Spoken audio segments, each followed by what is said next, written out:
Le syndicat national des enseignants et chercheurs ont tenu un point de presse ce 18 mai 2022 qui portait sur deux points focaux. Radiation et incarcération du président Jean-Rémy Yama, leader de la société civile gabonaise.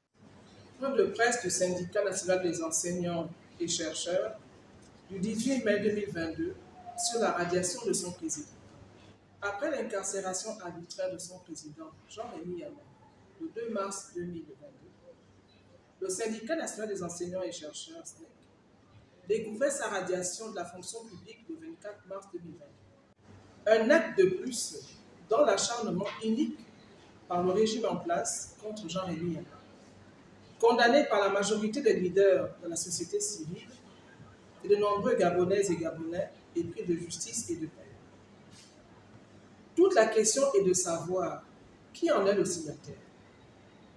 À ce jour, l'indication de radiation contenue sur la fiche de visualisation de la solde ne peut être tenue pour une décision et n'a aucune valeur juridique. Et jusqu'à ce jour, l'acte de radiation n'a jamais été notifié à l'intéressé pour déterminer l'autorité qui a pris la décision. Selon les dispositions légales, une radiation ne peut intervenir sans conseil de discipline, qui donne un avis au Premier ministre, le chef d'administration. C'est en cette qualité qu'il prononce les sanctions les plus graves à l'encontre d'un fonctionnaire, à moins qu'il ne délègue ses prérogatives au ministre de la fonction publique en conseil des ministres. Or, le SNEC n'a pas eu connaissance d'une telle décision lors des derniers conseils des ministres qui ont précédé la découverte de la radiation de son président. Pour Jean-Rémy Yama, qui est régi par un statut particulier, ce sont les dispositions de l'article 10 du décret numéro 866 du 20 août 1981, fixant le statut particulier des personnels enseignants de l'enseignement supérieur qui devaient s'appliquer. De plus, il n'y a que 2 cas où un agent de l'État peut être radié sans conseil de discipline: la perte de sa nationalité gabonaise et la peine d'emprisonnement ferme égale ou supérieure à 6 mois. En dépit de nombreuses actions menées par la Confédération syndicale islamique militaire en vue d'obtenir des précisions sur sa radiation, notamment la lettre adressée au Premier ministre par voie d'huissier, il ressort à ce jour que le Premier ministre n'a pas donné réponse. Une lettre de rappel a suivi. Elle est restée également sans réponse. Dynamique unitaire s'est entretenue, s'est ensuite adressée au directeur de la SOL. Ce dernier l'a orienté vers le directeur général du budget.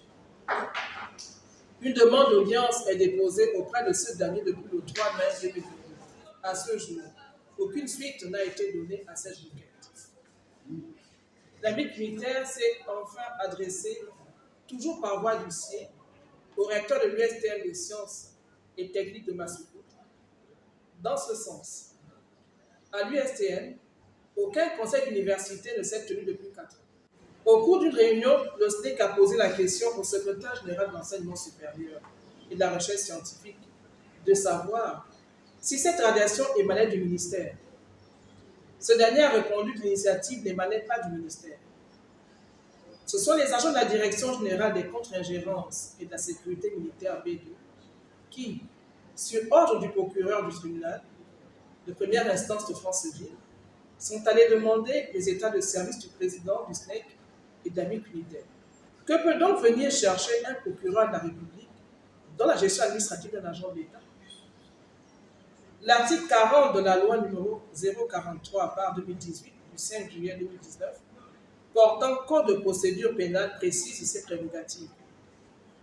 Le procureur de la République procède ou fait procéder à tous les actes nécessaires à la recherche et à la poursuite des infractions à la loi pénale. Il dirige à cette fin l'activité des officiers de police judiciaire du ressort et contrôle les mesures de garde à vue et leur exécution.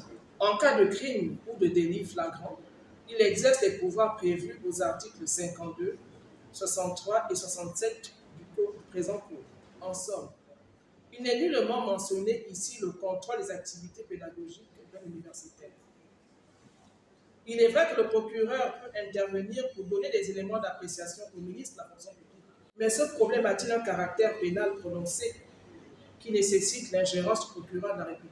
Voilà qu'après avoir placé Jean-Rémy Yama sous mandat de dépôt dans l'affaire SCI Serpentin, qui relève du tribunal civil, l'institution judiciaire, par l'entremise du procureur de la République, intervient encore dans sa radiation de la fonction publique, participant ainsi activement à l'acharnement contre Jean-Rémy Yama.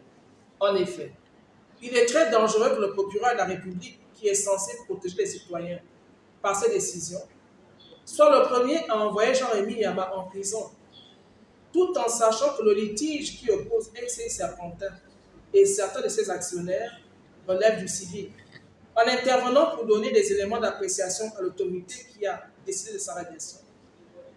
L'institution judiciaire est complice d'un acharnement injustifié contre Jean-Rémy Yama. Mais aujourd'hui, personne ne veut assumer cette radiation, car toutes les autorités contactées n'osent répondre à nos sollicitations, en dehors du recteur de l'USTM.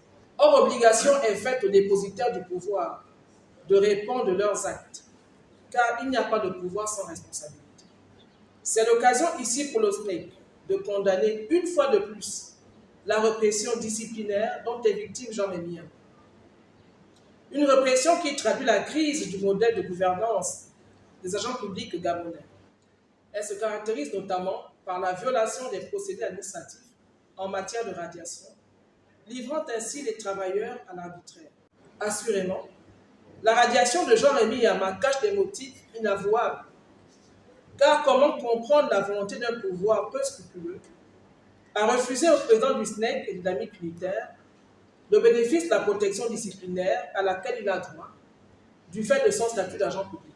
Comment garantir la prééminence de la légalité dans nos contextes professionnels lorsque l'on refuse à Jean-Rémy Yama le droit de consulter son dossier afin de présenter ses observations devant l'instance disciplinaire? Pourquoi refuser à Jean-Rémy Yama de présenter ultérieurement sa défense? Que dire de l'obligation faite à l'administration d'informer Jean-Rémy Yama des griefs qui lui sont reprochés et lui permettre de mieux préparer sa défense, mais également de vérifier si l'autorité disciplinaire a bien respecté les règles statutaires qui s'imposent à elle? Au final, nous faisons bel et bien face à un acharnement viscéral du pouvoir sur la personne de Jean-Rémy Yama. C'est pourquoi le SNEC appelle tous les enseignants au boycott des examens de fin d'année, BEC et BAC, afin d'obliger nos autorités administratives au respect et au renforcement de la protection des travailleurs face à l'injustice. Le Bureau national, la vice-présidente, Nathalie Simaï, je vous remercie. Notons que le SNEC, Syndicat national des enseignants-chercheurs, invite le gouvernement à mettre de l'eau dans le verre sur la situation de Jean-Rémy Yama à l'aube de l'organisation des examens de fin d'année, pour éviter le sacrifice de l'avenir de la nation à travers son fer de lance.